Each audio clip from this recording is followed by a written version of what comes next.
Hey, what's up everyone? I've got another video for y'all. I bought this dresser off a Facebook marketplace from a lady who had painted it with this orange Annie Sloan chalk paint. I'm pretty sure the black Sharpie marker accents were added later. I get a lot of questions about my opinion of Citristrip versus the stripper that I normally use, so I decided that I was going to use them side by side so that you could see for yourself. The process is about the same for both products. Citristrip says to leave it for 30 minutes to 24 hours. This KwikStrip is the stripper that I typically use on my projects. This is the 15-minute formula. Always make sure you get this instead of the 30-minute formula. It works much faster. I added a little piece of tape to divide our test areas. Then I gave the bottle of Citristrip a good shake before I poured it out on the dresser. The instructions on the bottle say that after 30 minutes or up to 24 hours, you can scrape a small test area to see if the finish is ready for removal. We don't have that kind of time. After about 30 minutes, I did do a little test scrape area, and it seems like it's getting the paint off pretty good, but it's not touching the finish yet. You can see I'm using the edge of the scraper to try and scratch the finish, and it's doing nothing.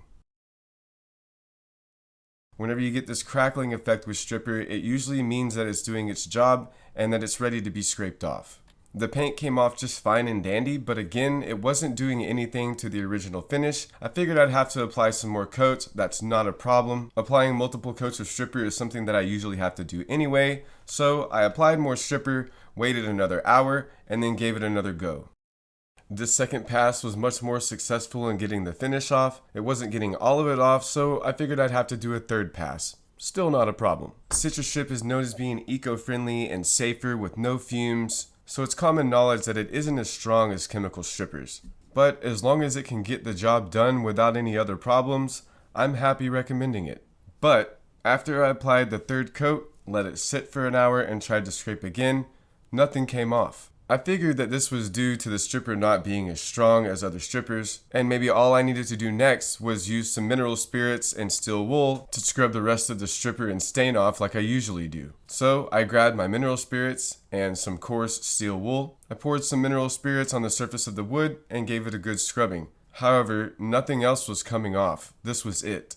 I figured if I let the wood dry, I'd be able to come back with sandpaper and sand this off, but all it did was gum up my sandpaper. I wasted at least 10 sanding pads trying to get this to come off. In the end, I said screw it out of frustration and moved on. For the other side, I poured the KwikStrip onto the surface and then brushed it on. This 15-minute formula is really meant for stripping finishes off of wood, so when you use it on paint, it only takes a few minutes. You can see it starting to crackle as I'm applying it during the sped up video. Again, this crackling means that the stripper is doing its job and it's ready to be scraped off. When I went to scrape off the KwikStrip, the paint and the finish came off in one pass. The only thing left behind is this perfume stain, which has permanently stained the wood. And if you look at the color of it compared to the left side where I used the Citristrip, you see something in common. My theory now is that the Citristrip has stained the wood on the other side, essentially ruining my plan for staining this top because both sides are going to be two different colors now unless I decide to bleach the wood or something like that. But at this point, I'm over it. I'm actually pissed off that Citristrip ruined this wood.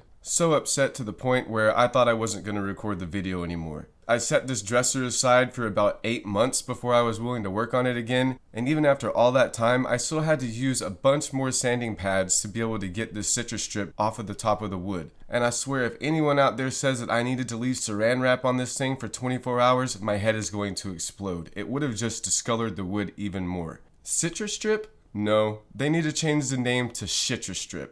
This is my third time trying to use this stripper so that I can attempt to recommend it to people who can't use chemical strippers, but at this point, I just can't do it.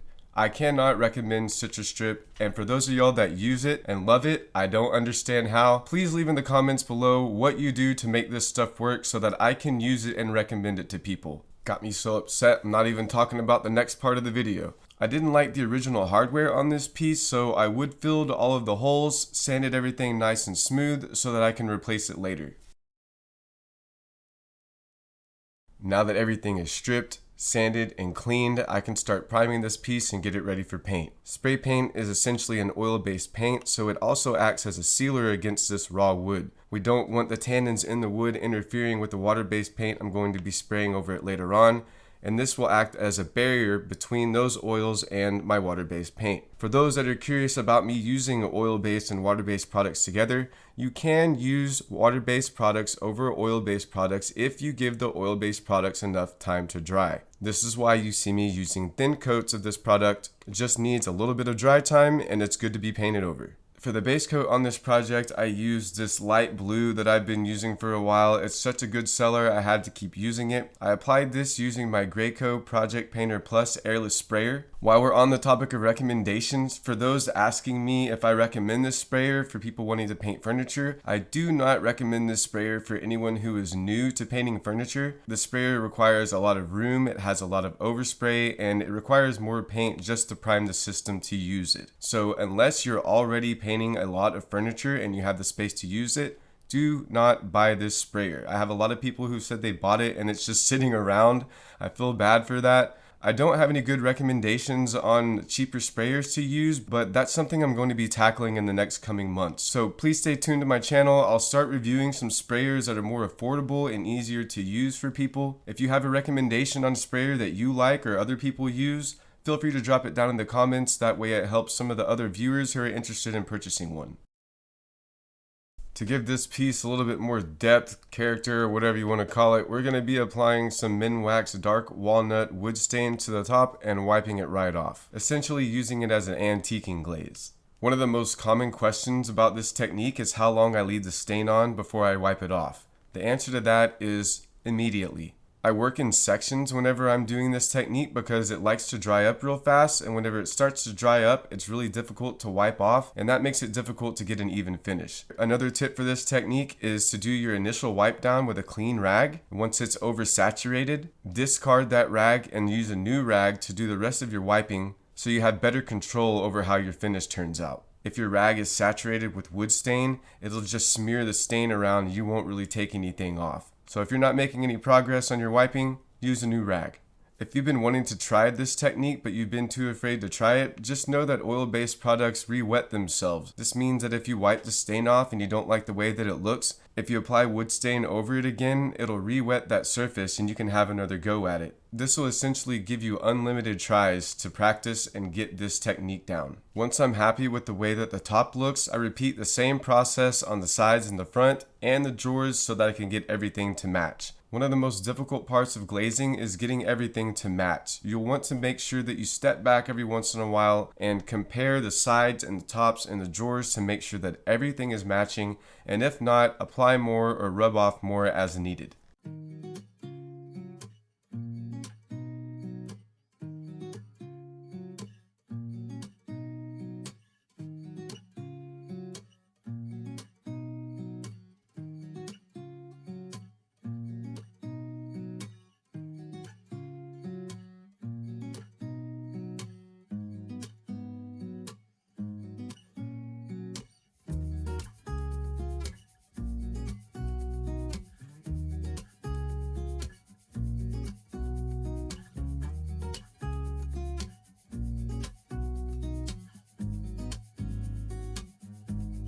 With the glazing done, I can step back and make sure I like the way that everything looks, and then we can move on to top coating this piece.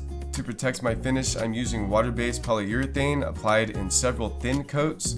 Then I'll come back with 320 grit sandpaper, knock anything down that feels kind of bumpy, and then apply one more final thicker coat to the piece, which gives everything a real smooth factory-like finish.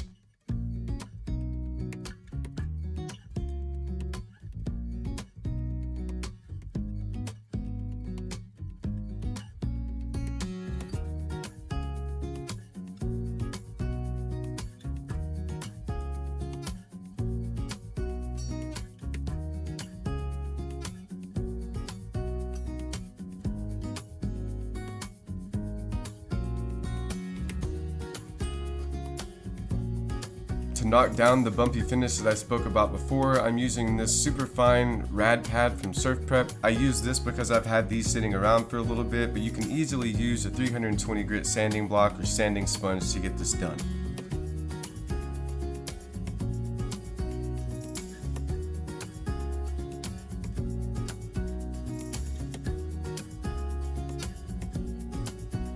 As I mentioned earlier, I use a thicker what I call wet application of polyurethane for the final coat to get that factory smooth finish. It does look scary when you first apply it. It'll be white, glossy, threaten to drip, but if you apply it correctly, it dries smooth, clear, and beautiful.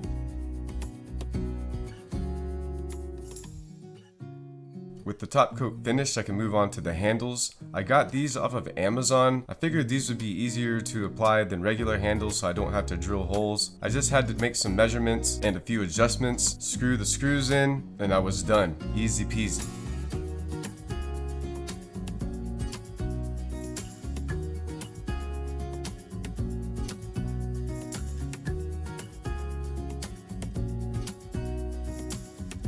I originally thought I wasn't going to use these knobs that go in the top middle drawer, but after getting the hardware on, I decided it would be a good idea. So I cleaned them up using some steel wool, applied a few coats of Rust-Oleum oil rub bronze spray paint, and then used my finger to apply some gold gilding wax in order to get the knobs to closely match the hardware. To protect the wax that I rubbed on, I gave it a few light coats of polyurethane, re-screwed the holes in the drawers,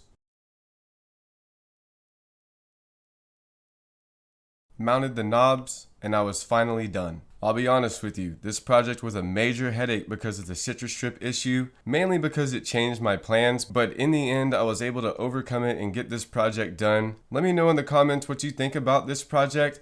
Thank you very much for being patient with me. I haven't uploaded in a while. I am live streaming, so if you see me live streaming, come and catch us in a live stream. I've got more videos coming soon. Please like this video if you enjoyed this content today. Share it with your friends. Comment below. Let me know what you think. If you haven't already subscribed to my channel, subscribe. I'm going to be putting out more videos. I'm back. I'm feeling good. I'll see y'all again soon.